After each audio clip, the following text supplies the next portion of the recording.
विघ्नहर्ता श्री गणेश, श्री गणेश, श्री गणेश। इतनी बड़ी भूल मत करो कन्या, मुझसे मुख फेर कर मत जाओ। प्रतीत होता है ऐसे शांत नहीं होंगे अब आप। आपका उचित उपचार करेंगे हम। कुछ अनुचित होने का आभास क्यों हो रहा है मुझे? इतनी बड़ी भूल मत करो कन्या, मुझसे मुख फेर कर मत जाओ। तुम दोनों तो उनकी सखियां हो, तो समझाओ अपनी स्वामिनी को। महादेव उनके योग्य नहीं। महादेव उनके योग्य नहीं। प्रतीत होता है ऐसे शांत नहीं होंगे अब आप। आपका उचित उपचार करेंगे हम। ये अचानक मेरे मन में बेचैनी कैसी?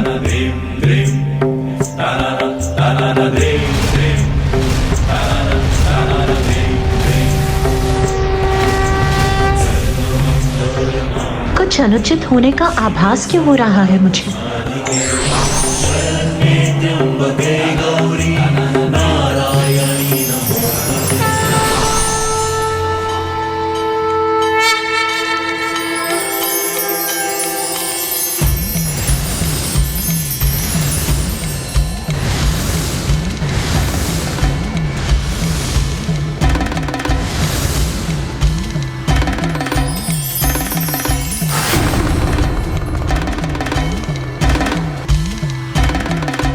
प्रभु, चंद्र भी पूर्ण के माथे की शोभा, त्रिलोचन त्रिकाल की जग में लागे अलौकिक ये आभा। किसी दिव्य शक्ति का आभास क्यों हो रहा है मुझे, जिसने मेरे बढ़ते हुए पग को मत कर दिया है?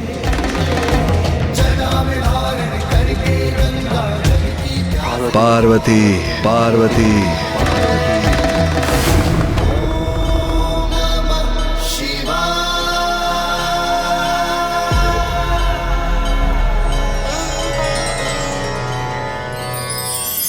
पार्वती, पुनः मुझे स्वयं से वंचित कर रही हो।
पार्वती, अपने अश्रुओं को कभी भूमि पर मत गिरने दो। ये शुभ नहीं। बहुत कष्ट दिए हैं ना तुम्हें, बहुत कठोर परीक्षा ली है ना तुम्हारी।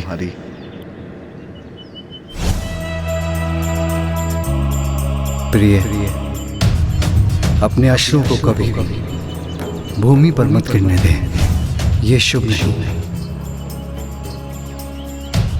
स्वामी, आपको पाने के लिए तो मैं अनेकों बार ऐसी परीक्षा और तपस्या का सामना करने के लिए प्रस्तुत हूँ।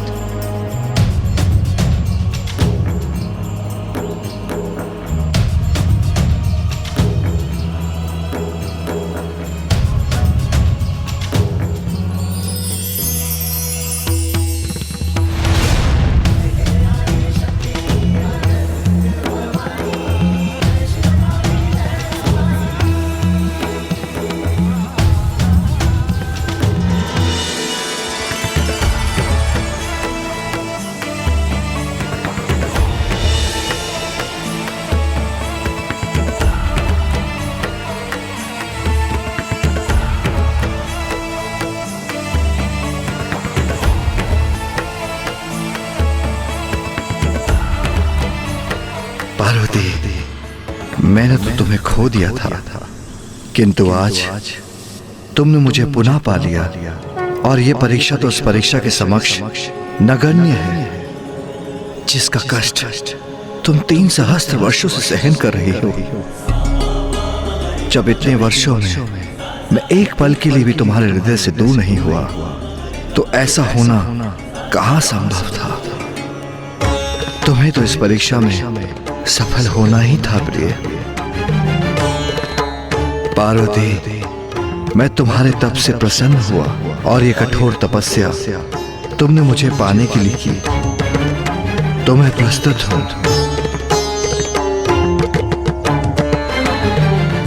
तो आओ, अब हम अपना विवाह संपन्न कर लें।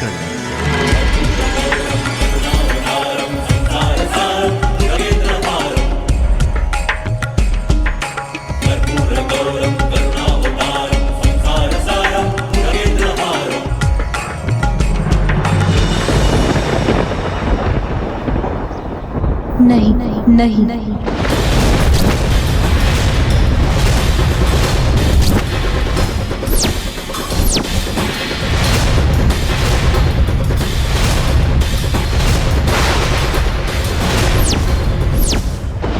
माता पार्वती ने महादेव का प्रस्ताव अस्वीकार कर दिया, किंतु क्यों?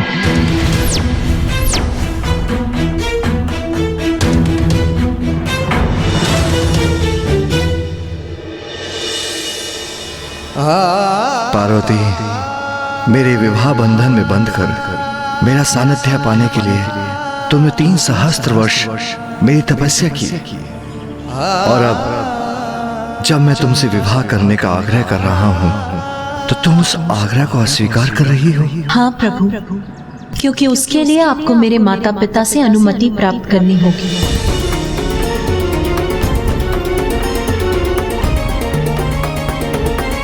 तुम आदि शक्ति हो, स्वयं प्रकृति हो।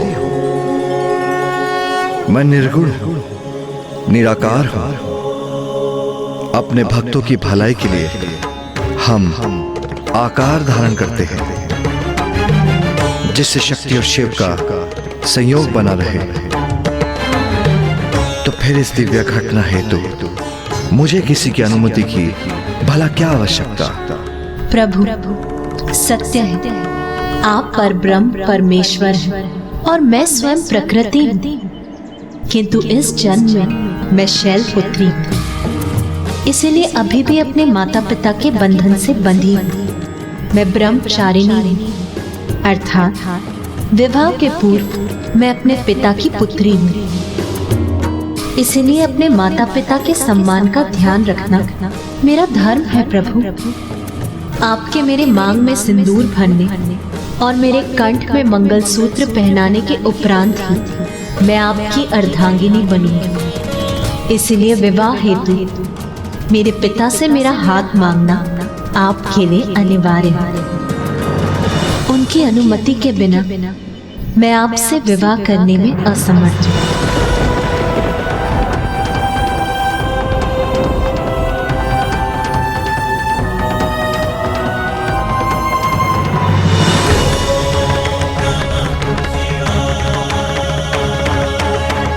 माता तो चली गई, किंतु माता पार्वती और महादेव का मिलन अब दूर नहीं।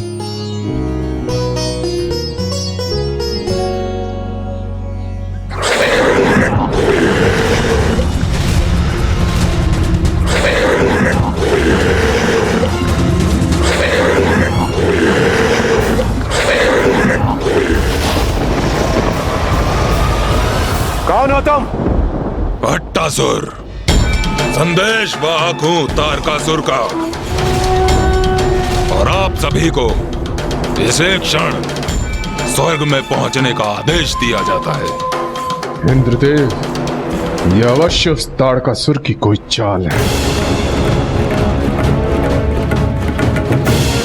तुम्हारे महाराज तारकासुर ने स्वर्ग पर अनुचित अधिकार अवश्य स्थापित किया है, किंतु स्मरण रहे, वो हमारा राजा नहीं है।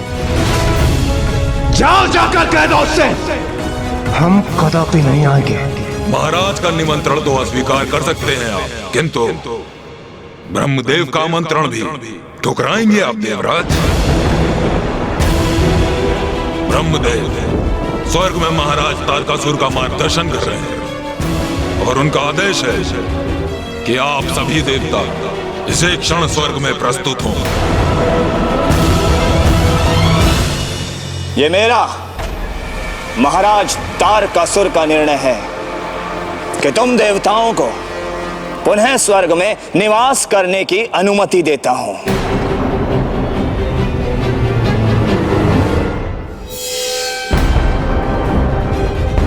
ओह, तो इसमें अवश्य ही कोई ब्रह्मदेव की योजना निहित है। तारकासुर, आप तो महान हैं, आप अत्यंत उदार हैं।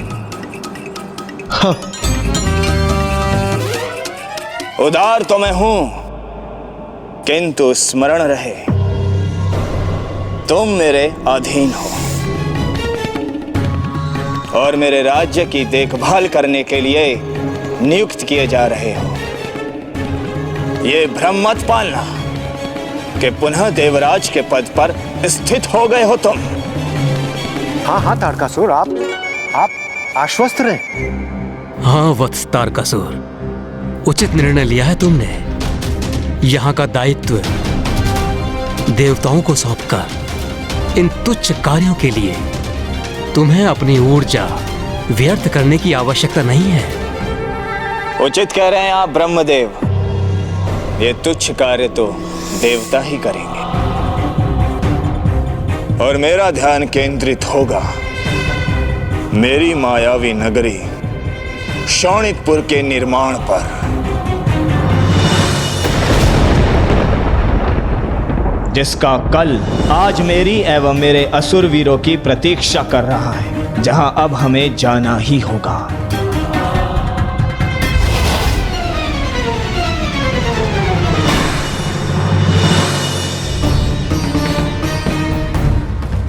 ब्रह्मदेव, आपको कोटि कोटि धन्यवाद। आपकी कृपा के कारण हम सभी देवताओं को एक बार पुनः स्वर्ग को अपना निवास स्थान बनाने का अवसर प्राप्त हुआ। देवराज, ये संकट अभी टला नहीं है। ये तो अस्थायी समाधान है। शोणितपुर की कल्पना से तारकासुर के मन में एक भटकाव उत्पन्न हुआ है। इसका स्थायी समाधान तो महादेव और देवी पार्वती के विवाह के उपरांत उनके दिव्य संयोग से होने वाले पुत्र से ही होगा। होने वाले पुत्र से ही होगा। होने वाले पुत्र से ही होगा। एक और माता अपने पिता के राजभवन लौटकर महादेव द्वारा पूर्ण विधि विधान से अपने पिता महाराज हिमावन के पास उनके विवाह प्रस्ताव की प्रतीक्षा करने लगी।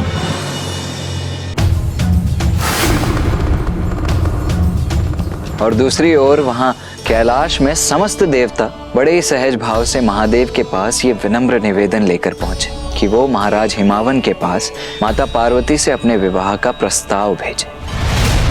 महादेव, कृपा कर और विलंब मत कीजिए। हाँ महादेव, देवी पार्वती अपने पिता के वहाँ लौटकर प्रतिदिन प्रतिपल इसी प्रतीक्षा में होंगी कि आप कब उन्हें वहाँ लेने के लिए पहुँचेंगे। आप महादेव हैं, आप तो सभी विधि विधान से ऊपर हैं, किंतु देवी पार्वती को तो उनका पालन करना होगा। आपके विवाह के पूर्व उन्हें कुछ नियम निभाने होंगे। आपको विवाह हेतु उनके माता पिता से देवी पार्वती का हाथ मांगना ही होगा। शिव और शक्ति के संयोग में अब विलंब नहीं होना चाहिए, किंतु मैं स्वयं जाऊं, उनके पिता से उनका हाथ मांगू? कदापि नहीं महादेव, देवी पार्वती का प्रस्ताव लेकर मैं और नारायण आपके पास आए थे।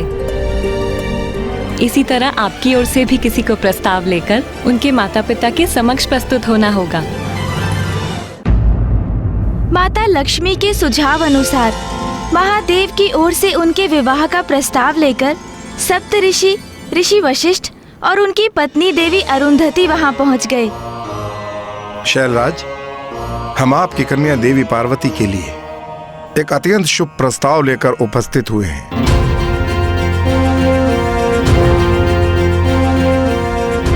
ब्रह्म परमेश्वर महादेव की ओर से प्रस्ताव लेकर आए हैं। आप अपनी कन्या देवी पार्वती का हाथ उनके हाथ में देकर उनके पानी ग्रहण की अनुमति दीजिए महाराज।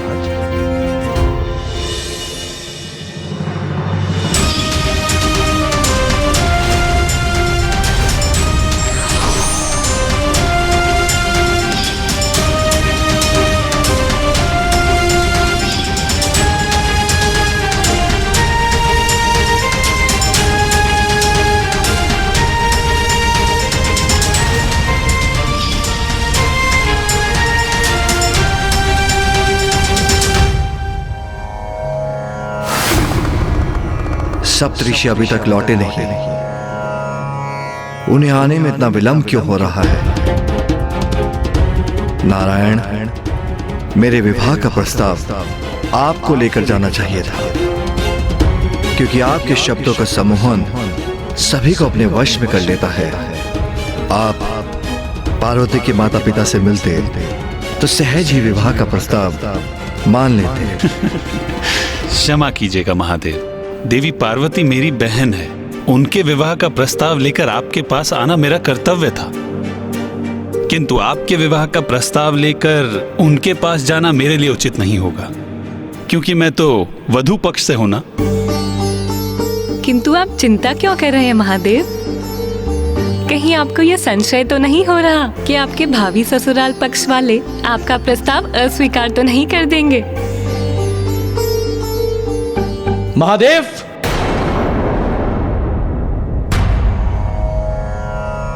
प्रभु, सप्तऋषि और माता अरुंधति लौट आए हैं।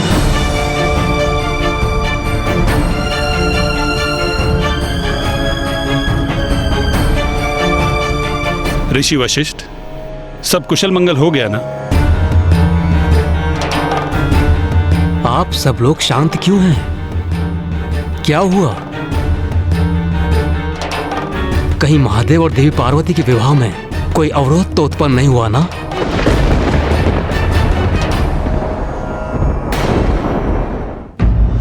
महाराज हिमावन तो ये प्रस्ताव सुनकर अत्यंत प्रसन्न थे,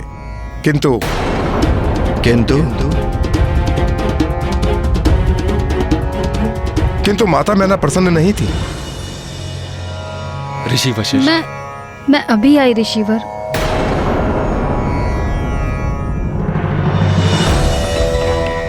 देवी मैना,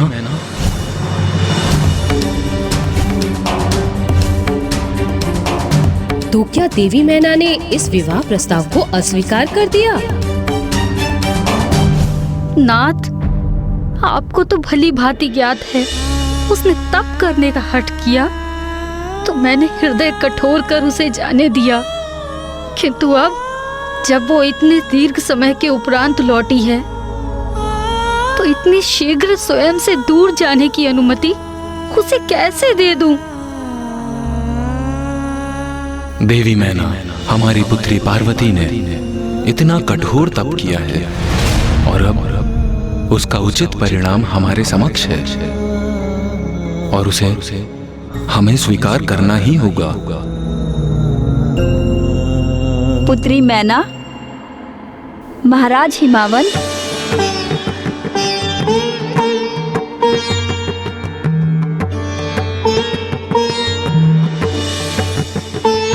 माता, मैं देवी मैना को हमें ज्ञात है अपनी पुत्री के विवाह के विचार से आप दोनों भावुक हैं, किंतु पुत्री मैना, ये तो एक नारी के जीवन का आवश्यक चरण है।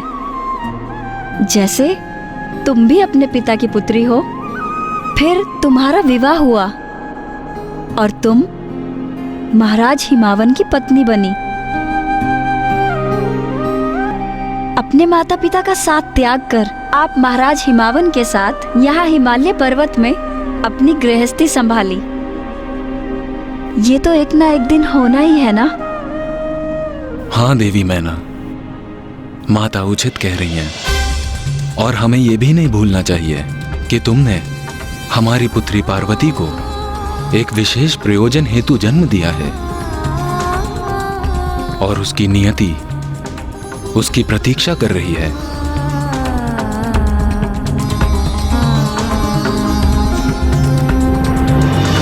आप निश्चिंत रहे महादेव, मैंने उन्हें मना ही लिया।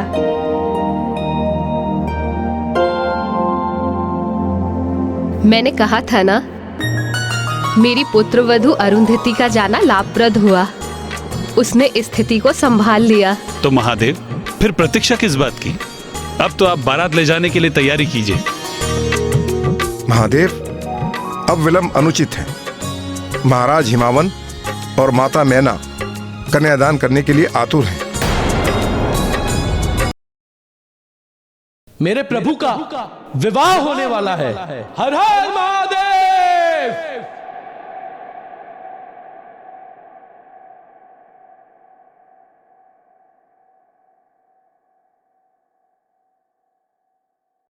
महाराज हिमावन और माता मैना कन्यादान करने के लिए आतुर हैं। महाराज हिमावन और माता मैना कन्यादान करने के लिए आतुर हैं। महाराज हिमावन और माता मैना कन्यादान करने के लिए आतुर हैं। रुकिए आप सभी, शांत हो जाइए। यदि महाराज हिमावन ने कन्यादान किया तो बहुत बड़ा अनर्थ हो जाएगा।